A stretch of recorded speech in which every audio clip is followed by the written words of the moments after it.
Welcome to the Higher Ed Geek Podcast, where we explore the impact of EdTech on the student experience with engaging, fun, and relevant conversations that honor the wide range of work happening all across the higher ed ecosystem.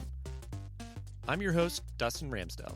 I've been working in and around higher ed for the past decade, focused on student support and digital experience.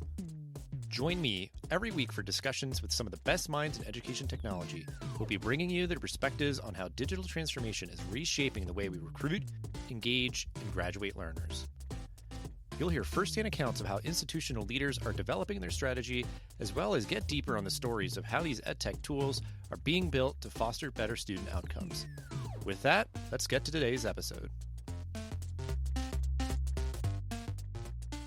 Hey there, welcome to this episode of the Higher Ed Geek Podcast, episode number 327, with Brock Price from Terra Dotta. Really interesting conversation around how digital platforms can enhance global engagement, study abroad, and alternative breaks that may happen out in the rest of the world. So speaking from the United States perspective and sending our students out to have what obviously are such amazing high impact opportunities to learn and grow and connect with different cultures all over the world certainly has gotten experienced really its own unique turbulence in recent years, and how institutions can really optimize for effectiveness and efficiency through using really smart, sophisticated, integrated digital platforms. Without further ado, this is episode number 327 with Brock Price. Been looking forward to this episode for quite a while. I've been working with Brock and his team to get a good time scheduled on each of our ends. And so, Brock, go ahead and kick us off. Briefly introduce yourself, give a brief overview of your professional background, and then we'll get into more about the work that Terra Dotta does. Thanks, Dustin. To make this a little bit more concise, come up from the higher ed practitioner side of the house. So I studied abroad 3 times as an undergraduate student. I spent a year in Costa Rica, a spring break in India, and also studied abroad for a semester in the Netherlands my senior year. And during that time also started as a student worker in the international office at my university. So think advising my peers, coordinating some events like study abroad fairs. I date myself. I was creating brochures in Microsoft Publisher, which is no longer a thing. And then I graduated and I thought, if a small town Nebraska kid can have a global education experience, learn some languages, and all of some of these cliche or telltale outcomes that we talk about within global education, if I could do it, I could help others do it. So I had it in my mind that I needed to work in a study abroad office, and I was lucky enough to land a position as a study abroad advisor in a one advisor office. I did have to turn around and do my master's degree abroad. So then I got my master's degree in France, and now we are something like 17 years later, still in global education, or at least adjacent to the core of the field, having worked at universities for the majority of my time, but spent the last few years at Terra Dotta. So I'm a senior solutions engineer, which means I demonstrate software, but also talk to international educators in higher education about how can technology make your life better, to make a long story short. On the side, I work with studyabroadjobs.com, which is a job board for folks in the field. And other than that, you said professional, but I'm a husband to a beautiful wife, father to 2 children, live in Wisconsin, and genuinely believe in the power of global experiences and how they can change lives, because that's what happened to me. Yeah, beautiful. I appreciate the full package, the full origin story and journey to where you are now. Because I went to undergrad at University of Delaware, and they were kind of an early harbinger of this type of work. It's obviously such a hugely impactful practice for institutions to offer, for students to engage with in whatever shape or form that they can. And then now talking about all the sort of like kind of work in platforms and just processes and things that go into this work behind the scenes. It's just exciting. So that's kind of more of where my journey has taken me over the years, is all the sort of ed tech stuff and kind of all the sort of things that happen to create, sustain, measure, and improve upon these type of initiatives and everything. But if you do just want to briefly explain the work that Teradata does, just to make sure we can have that common groundwork here, and then we'll talk more about kind of your perspective on the things that you are working on and speaking with leaders about every single day. Sure. Yeah. So for folks who are not familiar, Teradata is 25 years old now. Somebody said Teradata can have a credit card and rent a car now legally in the United States. And Teradata is a software company anchored in what people will call global engagement or global education, specifically within higher education. I'll unpack that in a second. So for the marketing folks that our team will probably listen to this, have over 700 partners that are colleges and universities. Yeah. But those big four buckets of the solutions that Teradata offers within that software space, right? So think, as you just mentioned, outbound or education abroad or study abroad. The incoming folks, meaning international students, international scholars, you'll often hear ISS or ISSS as the offices that help with that, both student services, compliance, documentation, partnership management. So all of the connections to organizations, other universities all around the world that help inform the work that we do. And then travel management outside of the mobility. So I just mentioned students, but think then faculty and staff who are traveling, where institutions could, would, should want to know, where are folks? Are they doing well? If something comes up, can we be in communication with them? Can we assist? Can we provide resources in a timely way?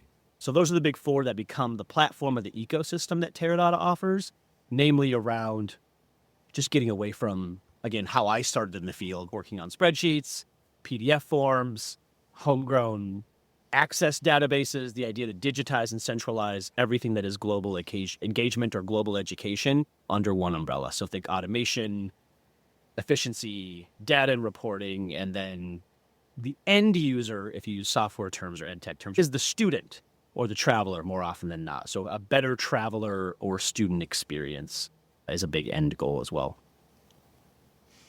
Even with all that I kind of said, this sort of my kind of reflection on like you and your journey and your work and being in this for so long in many shapes and forms. On one hand, yeah, just envious of the other students back in my day that got to do it. But then we don't get to really explore it too much on this show. So it's like a rare treat to always kind of bring in these, just, I would say almost like a pillar of when people think about college, a lot of it is, it's like like study abroad for a semester or like a spring break or different. That is just a big chunk, I know, of certain things that really just stay with people over time, help them to learn, grow, and develop, maybe make connections with the fellow students or faculty, whoever that they traveled with and that sort of thing. With that being said, that you've been a part of this work for a long time, I was curious as a way to just start us down this path here. How has this work evolved and or stayed the same? Yeah, big question. Sidebar, it sounds like maybe there's a scratch we need to itch about your study abroad participation or lack thereof. In your Right, go back in time somehow career. and just... Full disclosure, there are a lot of folks in the field, staff, faculty, and practitioners who did not study abroad as undergraduates. So I have to tip my hat to some colleagues and friends who have even presented at conference sessions about this idea of it didn't have to start there where it started for me. But of course, a lot of folks, that's where it is started. To your question about what has changed, what has stayed the same, I think it's easier to start with the what has not changed. And I think the heart of the work or the mission is the same. So at its core, helping students have an international academic experience or a cross-cultural experience, something when you're engaging with difference. And then lately now, because I work at Teradata for a few years, then supporting that work by supporting what is very often small offices who are then advising students, managing travel, health and safety, compliance. I think the core mission is the same. The fact that the work matters, but then the passion of the practitioners, those who are in the field, I think all of that is the same and has always been very strong. That's easier. What's harder? What's changed? A lot has changed. And maybe two or three things that come top of mind. One thing that is definitely different is complexity, if not scale. So think when I started again, Microsoft Publisher days, we were working on paperwork, the brochures, the homegrown database.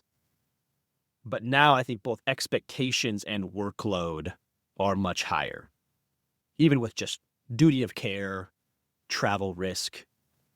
The outcomes we were aiming for all along the way, they can be hiccups or incidents that impact that. And staff are on the hook for managing that, both in a proactive way as well as reacting when those things come up. So back to what I said earlier, real-time communications, workflows, efficiency, compliance reporting, all of that has just grown at an insane pace for a lot of reasons people might be aware of and others maybe not as much. Who participates has also expanded. So if you go back in time, there was this traditional, you mentioned Delaware, who I know had celebrated not that long ago their 100-year anniversary from the first formal undergraduate study abroad program. Ran a lot of fun events, I know, around that on campus.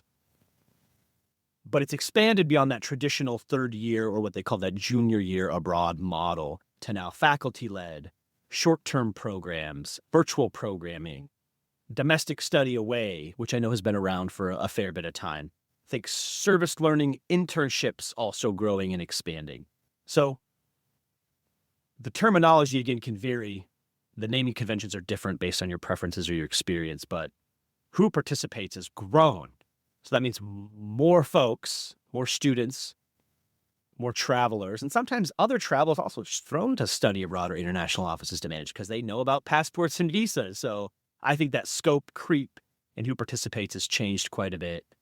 And then if I can tack on one more, the risk, to emphasize that risk, the expectations around risk management, whether it's families and what they expect an institution to provide for their student who studies abroad, or institutional leadership being mindful of where are our travelers?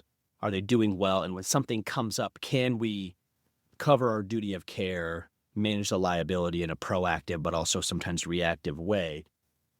Those expectations are through the roof for institutions. And trying to match that, I think, is a very serious strain on, again, what I said earlier, already very small or lean offices are still grappling with that, but maybe in a more serious way. It was already a stretch. We were already stretched pretty thin as a field. We're that much more thin today than when I started. So that do more with less reality, and a lot of people don't like that phrase. I don't like that phrase, but I think that is happening in real time, big time. If I had to guess, I guess some of that definitely is like what I would predict. I get that it's, yeah, like the scale, just like more students studying more places more often and more variance in that sense of, and again, I'll just keep citing University of Delaware. I'm familiar with it. Like they, with their academic calendar, have a winter session that is basically the whole month of January. And that is a popular time for students to take a break where it's less time, less money, and just better fits in with a lot of students' kind of academic plan, because it could be like, yeah, I'm away for a semester, whatever credits are kind of part of that experience. Like people just have a very set goal of, I'm going to finish right on time in 4 years or whatever. That study abroad could be more or less accommodating to that. I would imagine it's always going to be like a tough thing to swing maybe for a lot of students. But yeah, and so those are definitely things is like, how can we try to expand these opportunities to more students and even, yeah, start to get a little bit more liberal around what are the core tenets of what these experiences look like. That could be a domestic trip or a foreign trip or maybe different lengths of time or something, but it all kind of falls in the same camp. And you can imagine, yeah, it could be like, if we bring in like the expertise of folks that kind of get this stuff, like you said, it's like we could have some efficiencies there in terms of folks and kind of knowledge sharing or tools and platforms or whatever. All really interesting stuff, because like even, yeah, just a funny thing where in a lot of other ways, or maybe in more ways than one, there's so much around college that, I guess also for better or worse, hasn't changed that much. That idea of, yeah, we get a bunch of people together to learn together and live together and do whatever else, but it's, yeah, like how we facilitate it, how we organize it, how we monitor and assess it, and like all these different things has definitely changed and evolved. But I'm curious from your perspective, and again, certainly from a longitudinal kind of perspective too, of all the way back from your experience to now, what do you feel like makes this global education, global engagement work so important, especially right now? There's so many things to unpack, even with a couple of the anecdotes you shared, Dustin. There's some work that's been important and remains a core aspect of international education. And there are a lot of myths to bust, even with what opportunities exist, which I won't go on too much of a digression there, but even with the length of program, what can it cost? Am I paying the same tuition as when I'm on campus? There's a lot more opportunity that can align for students personally, professionally, financially than they realize. I remember talking to students as an advisor thinking they could only do the J term or the spring break. And we looked at scholarships and financial aid. They found out they could do a semester abroad for the same financial tuition costs and in a location where the cost of living is lower, with even some bonus points along the way of statistically safer than the locations where the home university was, and even potentially some data points where it was a higher standard of living, lower cost of living. But why is the work important? Why is the work important now more than ever? I think I alluded to some of this in my earlier comment about complexity, but for folks who might be paying attention to news and in geopolitics, there are things happening that are maybe more volatile in recent years than they have been for some time. Some visa delays for the incoming students and scholars. There's some acronyms I'll throw out, but threats to things like OPT, practical training, SEVIS complications. So SEVIS being a larger governmental reporting warehouse that's existed for a fair number of years, but needing to interface with this has always been a requirement, but in a very data entry, one field at a time, fingers on a keyboard times hundreds or thousands of students. And think about lots of things for domestic U.S. students or even study abroad students leaving the United States, not as much in terms of the compliance and reporting that's mandated or required. But for incoming folks, a lot of requirements around anything, changing your major, traveling outside the U.S. These are things that need to be logged, reported, and a lot to navigate with that volatility for the international office that's supporting incoming students. And so having tools to do that in an efficient way. So think bilateral data movement between a campus and SEVIS can help with reporting, but also just that admin burden that is astronomical in my opinion. So these are the PDSOs or the DSOs, designated school officers, helping those folks. I think the economic impact, and we do this a lot in international education, when we are telling stories or advocating for resources for incoming folks, there's a huge economic impact. The numbers, I was writing this down before we jumped on, from the fall 25 snapshot, between $42 and $55 billion to the U.S. economy last year, and international folks supporting over 350,000 jobs. That is also related if you're coming from an enrollment side of the house or retention. You might think of these things in terms of tuition dollars, but if you go even more macro, like what's being contributed to the economy, like that matters.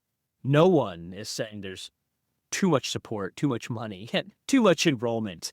That's not a problem people are saying. So you think about the retention and the student support that feeds up into things like tuition dollars, or even a community that might be heavily supported or impacted by a university or a college. There's so many college towns, right? University towns where that is the pillar, the staple of that community.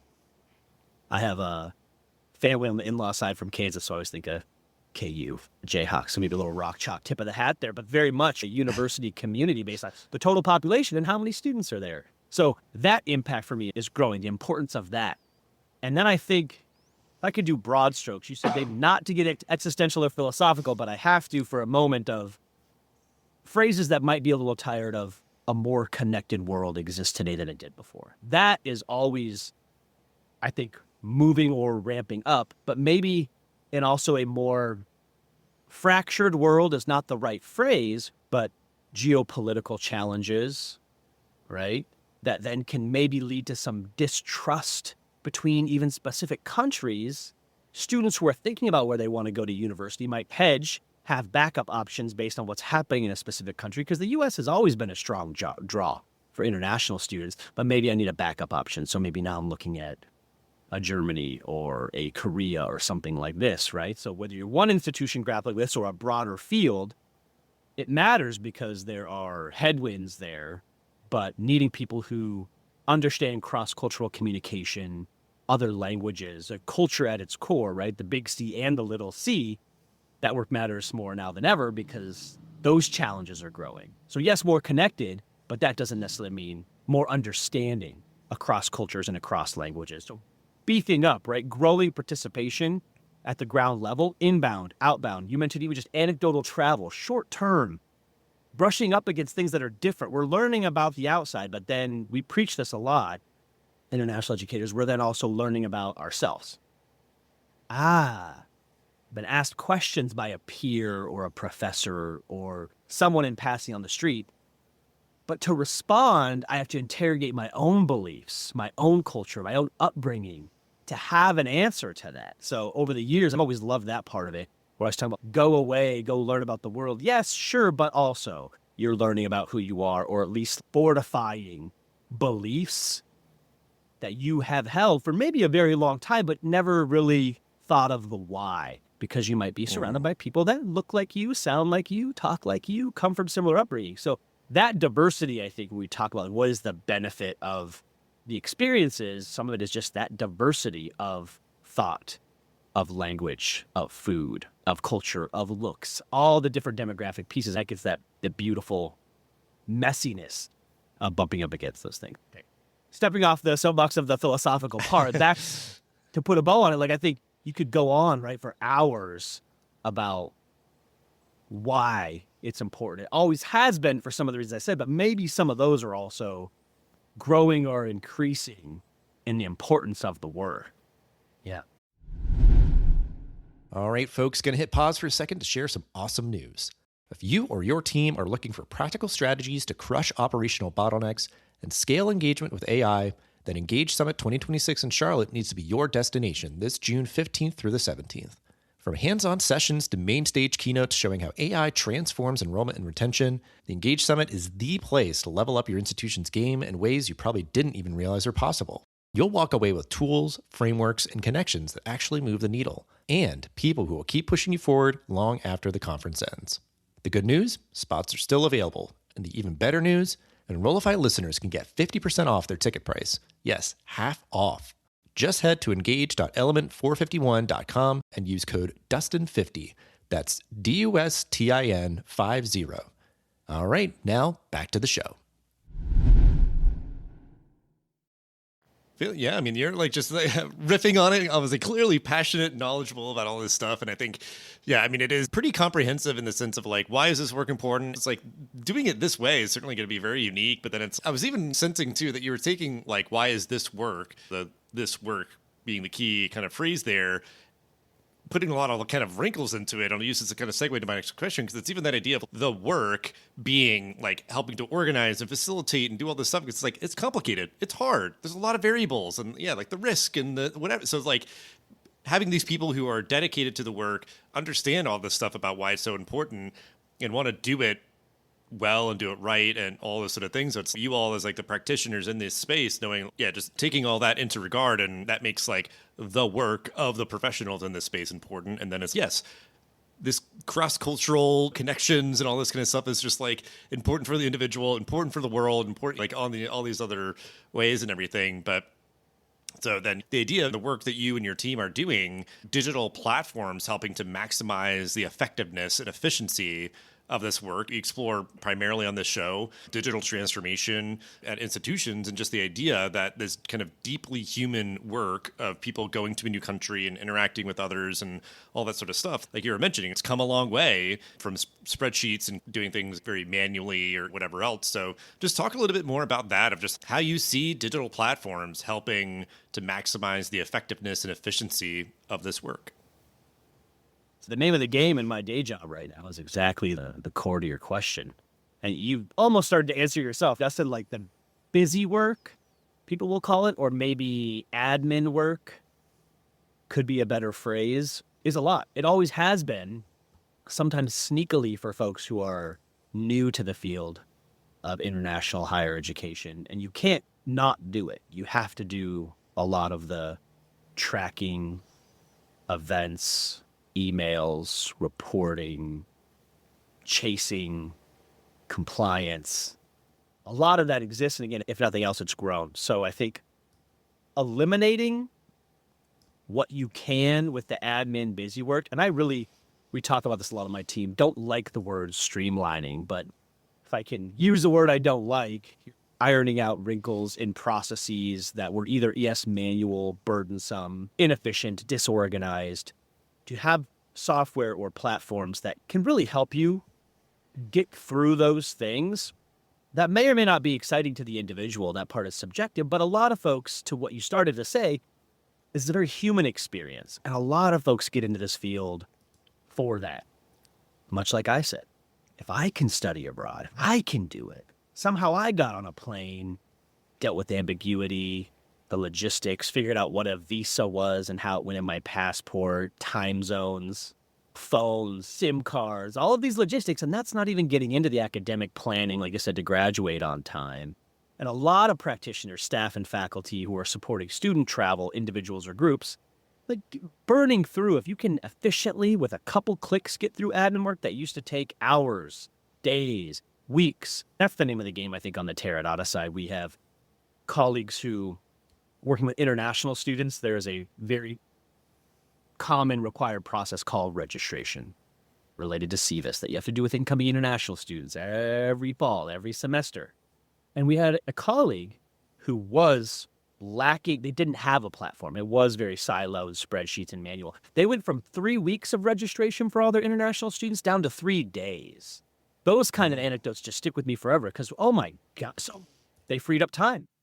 Time for what? Supporting students, answering questions, welcoming them, having a better orientation. And as we know, some of those things that, often do go unnoticed are the silent work that informs whether a student will stay, have a 4-year experience if they're an undergraduate, keep paying tuition, but have a transformative experience beyond those numbers, dollar signs, and metrics. That is the qualitative piece that everybody preaches about. So I think eliminating the busy work as much as possible. And to be fair, a lot of people get into the field thinking none of that exists. So also people come in and go, I don't really want to do all this work, but all this admin work is in my way. Okay, let's plow the road a little bit. A second point to that, though, is this idea of consolidation. So this is related to my first point. It is still very common as universities are scaling, prioritizing in traveler management, international students, risk management, all of these pieces, is you do still run into spreadsheets, email systems, siloed offices, no way to report on data except for pulling down the Excel and spending days on your pivot tables. I love or hate pivot tables. I just spent a lot of years doing them. To be able to visualize data with dashboards in a more automated way that doesn't take days, that's the name of the game for people, because sometimes people want their own data to better understand their processes. How can we make our processes better? How can we recruit from the right locations, advise students more appropriately without all of the data that we need? But that data starts to feed up to leadership. If you're in a leadership position, you want data in a lot of different ways. Strategic decision-making, but also just anecdotal events like the president of our institution is going to Greece. Tell us internationally what we're doing with Greece. I got this question more than once in my roles. That's a very easy question to ask. It involves international students, scholars, how many study abroad students, how many trips have been taken to that? How many partnerships do we have in Greece? Because the president wants the dashboard, right? The snapshot. It needs to be bite-sized and digestible for their week or 2-week trip into Greece. They don't want an Excel. They don't want to have to analyze it. They want the high level so they can meet with alumni, talk to those partners, maybe do some recruitment on their end. So without consolidated systems or one system to rule them all, sorry, I couldn't help myself, you need the one place so then the data can come out and you can actually make those informed decisions. I appreciate just all the energy and knowledge you're sharing here. And because I think, I love, because that's certainly the moment we're in, a lot of the conversations around like AI in particular is the idea, can we leverage great technology tools to free up people's time to do the more impactful work so they're not so bogged down with all the administrative stuff and everything. Always great to hear those sort of sentiments, because I think that is always should be a promise, is like, all right, let's get all this stuff out of the way so that we can focus on the more kind of meaningful human-to-human interactions and planning a better orientation. I love those just really specific things, because it's other work gets rushed because doing certain stuff is like, hey, it just takes as long as it takes, so I gotta do it, which means then other stuff gets neglected. And And even you were kind of mentioning in passing too, some of the kind of siloing or kind of just a lot of limitations because if it's just, oh, it's the one spreadsheet on one guy's computer that's got like all this stuff. So we got to ask them for everything and it's not maybe super palatable or whatever. Now it's, yeah, like people can scratch their own itches on demand and get what they need in the moment and that things just feel more seamless and all those sort of things too. I think there's always also like the danger too if things are like disorganized or siloed, lack of access on certain things, like just things like get overlooked or neglected or left out or so like it is that idea of needing to keep a keen eye on how you're certainly with this kind of nuanced and complicated work but that has a lot of risks involved. You just need to be mindful of the tools, the platforms and the processes and stuff that you have in place to make sure that you're not just creating problems for yourself because like everything's because I know like certain work where it's my background is a lot in res life.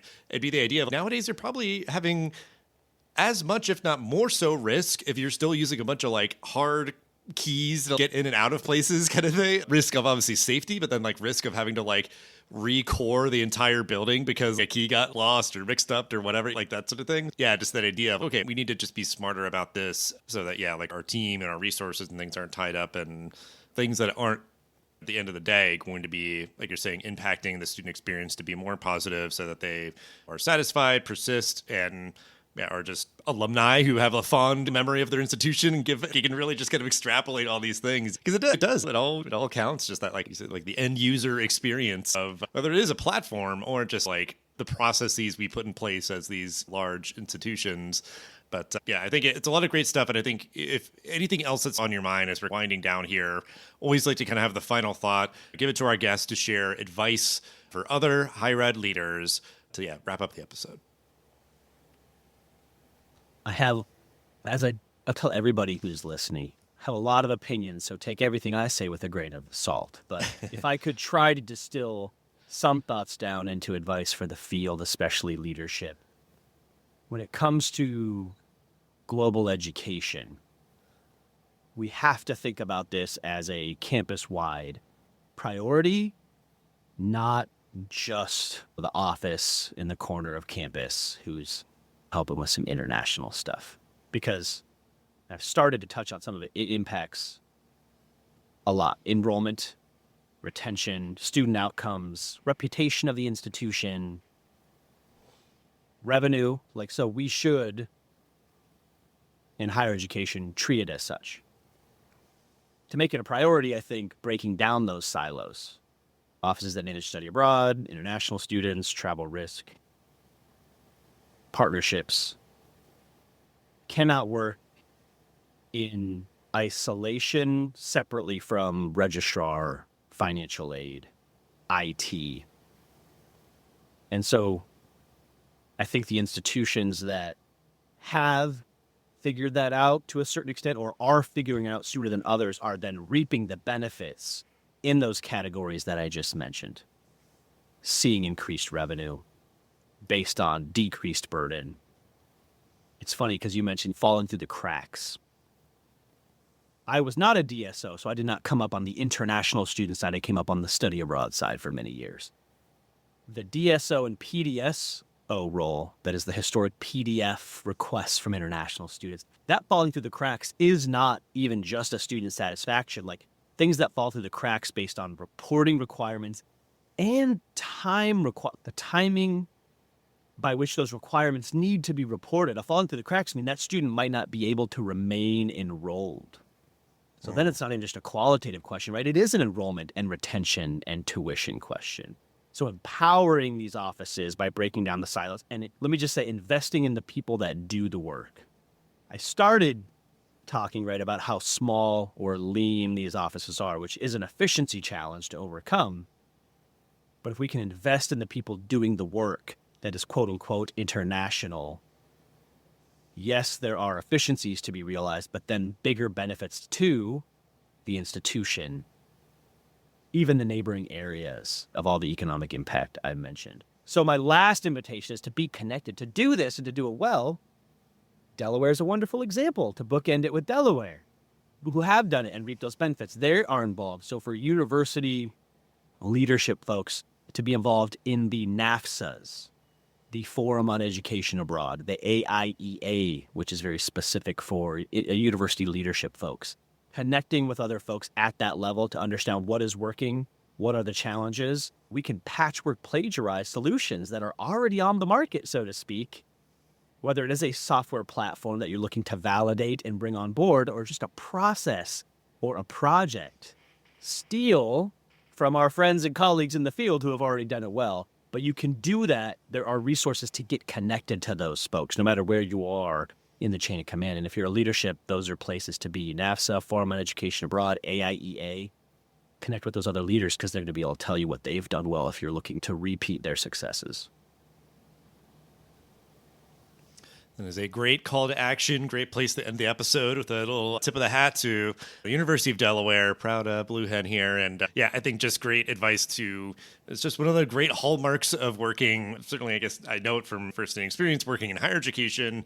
Yeah, they're just like generosity, the show and tell vibe that folks always willing to talk shop and share with each other best practices and the tools and the ways that they are approaching their everyday work and everything. So I think that is a great little bit of homework for folks to look into is getting connected with those organizations, ways to connect with you and Terra Dotta as well. In the episode description, there's certainly encourage folks to keep the conversation going. Obviously, you've got so much knowledge, so much passion and in this space. I just really appreciate you taking the time to share all you did with our audience here. Thanks, Dustin. Appreciate it. Thanks for listening to the Higher Ed Geek podcast. This show is a proud member of the Enrollify Network, home to Higher Ed's largest collection of podcasts. Enrollify is where higher ed goes to grow. So be sure to check out our other podcasts, webinars, video clips, blogs, and more. Visit Enrollify.org and subscribe for all the latest details and content drops directly to your inbox. Enrollify is brought to you by Element 451, the digital workforce platform for higher ed. Learn more at element451.com.